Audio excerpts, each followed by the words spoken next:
Good morning, everyone. It is Feature Tool Fridays, and I've got one of my favorite tools that I use, maybe 10 times a day, the tape measure. Now, all the stuff I'm going to show you is not stuff that is, specific to me. These are all little tips that I picked up really from YouTube videos. So this isn't, none of the stuff that I'm going to show you is original to me. But I want to share some stuff because I actually was watching something the other day, and somebody said they didn't even know how to read a tape measure other than like 1 inch and 1/2 inch. And that was astounding to me. They were a long-time woodworker, and that was astounding to me. So I'm going to teach you a little bit about how to read a tape measure in case you don't know, and then some other little kind of tips that I've picked up. So, Ryan, if you can scroll down here. Yep. So I need something to point with. Yeah, that'll work. So here's what we have. This is the tape measure, and I'm just going to go into a few things that you might not know. First of all, that at the beginning of every tape measure, within the first few inches, you're going to see it's going to tell you how long this tape measure is. Can we tilt it this way because it's leaning back? Oh, okay. Like that? Yep, perfect.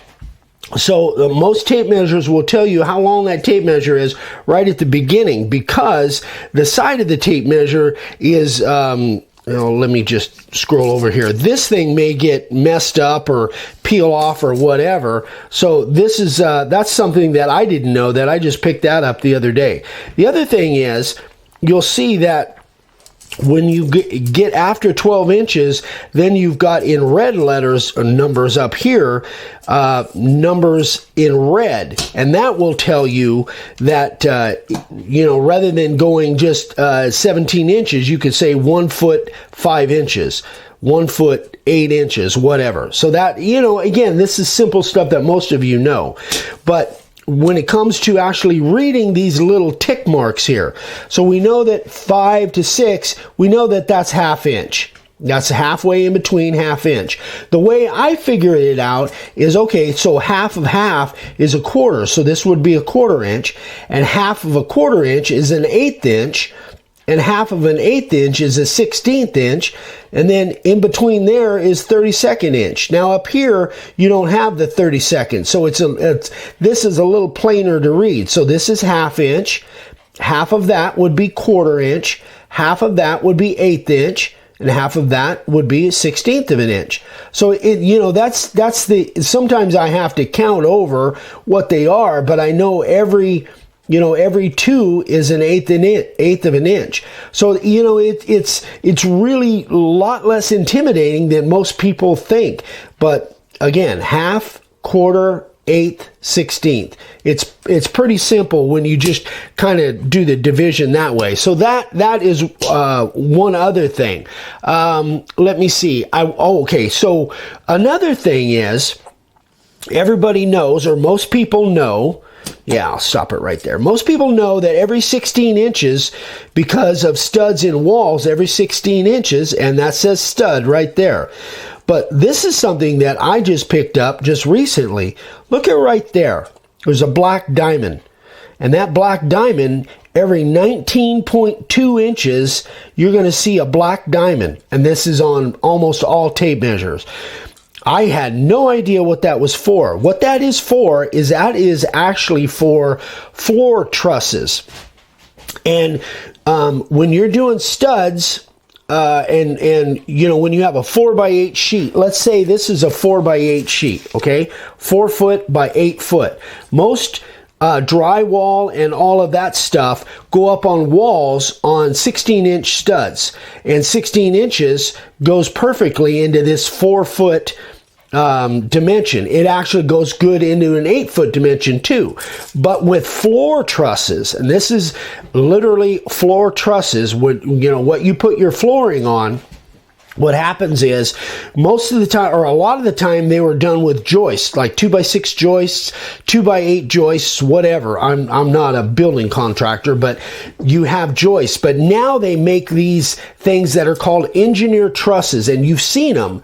They're basically a block like this, and a block like this. I don't know if it's 2x6, and then it has a piece of OSB in between. So it kind of looks like an I-beam. That's called an engineer truss, because those aren't near as strong as joists underneath the floor.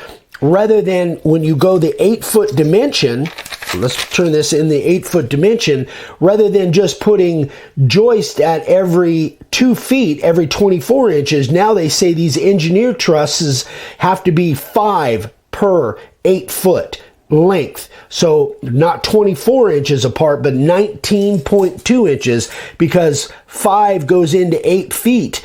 19.2 inches times 5 equals 8 feet. So that's what that black diamond is all about. That's for these engineered trusses to go underneath flooring. Does that sound, I'm asking Ryan, does that make sense? Yeah, that I want to makes make sense. sure. So, Yeah. so you'd have 5, I don't know, I'm probably messing this up.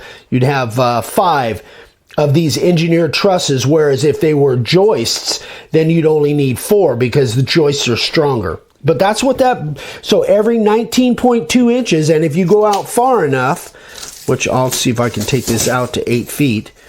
Where's 8? Oh, 6, 7, 8 feet. See, there's a black diamond. That 19.2 times 5 is right at 8 feet. So, in case you guys were ever wondering what that black diamond was all about. All right, so moving on to the next part. Let me get my list here. Oh, yeah. So let's just do a little bit of a demonstration here.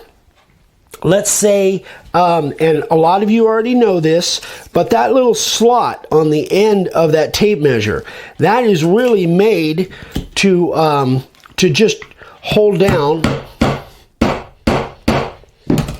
That is really just made to hold a tape measure in case you have to do a long measurement. And, you know, you could hold it there, or even if you're, you know, putting it at the end, something like that, that thing could fall, you know, could slip off. But that little nail head in that slot, that's not going to let loose. So that's what that's all about. Another thing is people wonder about this slack. This, you know, this movement on there. That's simply, that movement is the same as the thickness of this piece of metal. So whether you're measuring this way or you're measuring it, pulls that apart, and that gives you an accurate measurement. But if you're doing it that way, going butt up into a corner like that, that gives you an actual measurement too. So that's what that slack is about. That slack is the same thickness as that piece of metal. I hope that makes sense. Okay, so now I want to show a card trick. This is something that I just picked up. So let's say that you are trying to measure here to here. This is obviously just a piece of scrap that I put together, and you're trying to get an accurate measurement right into that corner, but your tape measure doesn't do that really well. So let me show you what I learned. This is just my Harbor Freight card. You can use any kind of card. You're just going to take one of these little clips, and you're going to clip it right on. Oops, I want to do it on the bottom. You're going to clip it to your tape measure. Gosh, I hope this works like it did when I practiced. Now, when you take that tape measure or that card and you move it all the way to the end there, see, I've got it tight at this side over here. Gosh, got it tight there, and I'm just going to slide that. Let me move it back, and I'm going to slide that card all the way. It worked better in rehearsal, didn't it? Hold on. Hang with me. Now, if I slide that card all the way to the butt end, right there to that wall, now that gives me an absolute accurate measurement of exactly what that length is. That's a pretty cool trick. It's actually a little bit easier than I just made it look. But anyway, so I thought that was kind of a neat little deal. I just picked that up on a video the other day. So the tape measure, you can do so much with a tape measure. It's amazing. And and then I ran across, this is my what Ryan calls my everyday carry. This is a tape measure that I've had for a couple years, and I carry it every day. But then I found this one, and Ryan, come on down. This one is pretty cool, especially if that whole reading the tape measure is a problem for you, because you can see they're all printed out here: 1/8 inch, 1/4 inch, 3/8, 1/2 inch. You know, that really makes it handy. And again, you can see the 16 foot is right there, right where it needs to be. The black diamond is there. And the other thing about this tape measure is, you know, and this actually is a really good tape measure. On here, on a lot of tape measures, you have to lock it down. Well, this tape measure is self-locking, which is the opposite. As soon as you pull it out, it just locks right where it is. Now, I'm not promoting this. You know, they're not a sponsor or anything like this, but this thing is pretty cool. I got to say, this is a much better tape measure than this other one that I'm using. And this is called, and so anyway, it'll lock wherever you want it, and then when you want it to come in, then you just push the button. But it's I don't even know how to pronounce that. Comelon. Chameleon? Is it? It looks to me like it says chameleon. Chameleon. Okay, anyway. But it's got that really green. And then Ryan noticed it's actually printed on the backside too, which is, you know, that's kind of cool. So, and it's got the stud mark. It's got the truss mark there. Anyway, it's a pretty cool tape measure. I don't like to carry anything bigger than 16. But anyway, so that is that. Yeah, I think that's about it. You know, I was telling Ryan earlier, I could go for probably an hour and talk about all the different things about a tape measure. This thing is so cool, and that's why I don't feel dressed unless I have my tape measure on my side. So anyway, guys, that is my take on the tape measure. Now you're going to see Ryan's favorite things to do with the tape measure, and I'm sure that you're going to enjoy this. So stick around, stay with us, because you're going to learn something.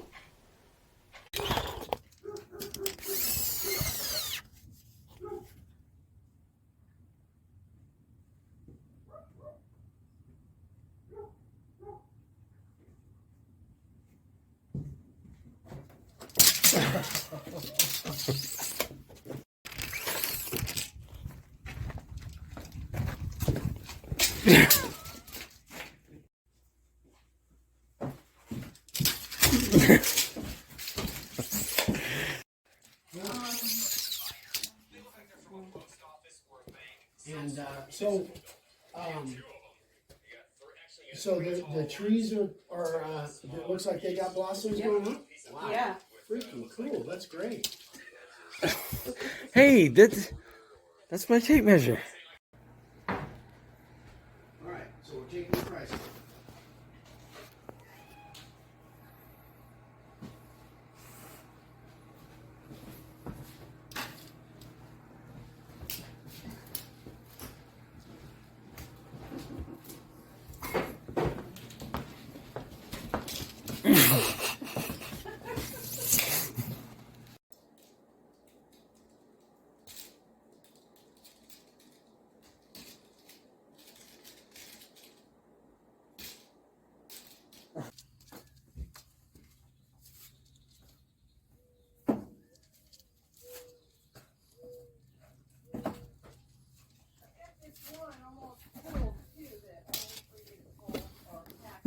Okay, I still got like 10 minutes.